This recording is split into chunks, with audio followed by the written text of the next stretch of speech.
Je vous présente Minusman et les Sympathies.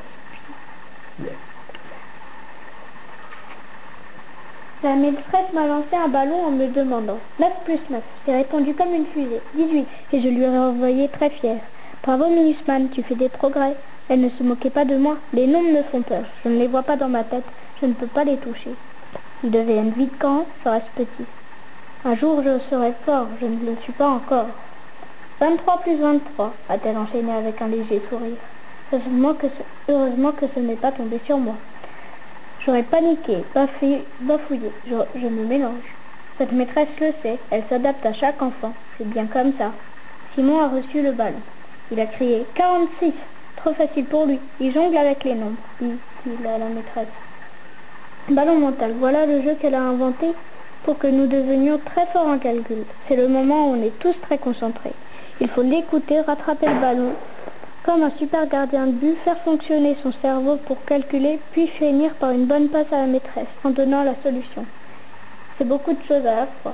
Maintenant, j'y arrive mieux. Cela devient même drôle. Inès avait le ballon du tac au tac. Elle a répondu 22, c'était la bonne réponse. C'est alors qu'on a frappé à la porte. La directrice était là. Deux messieurs se cachaient derrière elle. Comme elle n'est ni grande ni très grosse, il dépassait. Madame la directrice ressemblait à une petite souris qui voulait se cacher dans un trou. Mais dans la classe, il n'y a pas de cachette. Les deux hommes étaient habillés en policiers. Je ne les avais jamais vus, même pas dans un film à la télé. Le seul vrai policier que je connais est celui qui me fait traverser le matin en m'appelant saucisse. Il me fait rigoler. Cela, pas du tout.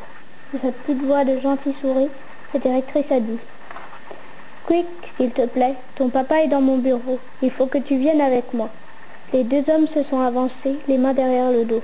Si la maîtresse leur avait envoyé le ballon, sur qu'ils ne l'auraient pas rattrapé, ils n'étaient pas dans une bonne position. On a senti que c'était grave, qu'il n'était pas joueur. Quick est assis juste devant moi. Je n'ai pas vu sa tête, celle de la maîtresse me suffisait pour comprendre que le moment resterait gravé dans sa mémoire. Elle était blanche, immobile comme une statue prête à devenir une momie au fond d'une pyramide. J'ai voulu aider la gentille souris, la maîtresse et les dieux égyptiens. J'ai dit en me levant, vous êtes en train de commettre une grave erreur, réfléchissez plus longtemps. Jusqu'à présent, cette formule magique avait bien fonctionné. Quand je la prononce, je ne suis plus Isaac, je deviens Minusman, celui qui ose, qui réussit. Cela change un peu ma vie. J'aimerais combattre les injustices, mais empêcher deux hommes d'emmener Quick, c'est peut-être trop pour une formule magique. La directrice m'a souri, la maîtresse s'est mise à rire. J'ai fait du bien à tout le monde, sauf aux deux messieurs qui n'ont pas envie de réfléchir plus longtemps. À voir leurs sourcils froncés, ils ne m'ont pas bien compris. J'aurais peut-être dû répéter ma formule. Quick s'est levé, Quick s'est avancé. La directrice a pris doucement sa main. Les hommes sans main s'en sont allés. La porte de la classe est refermée. Quick Mériadec est parti.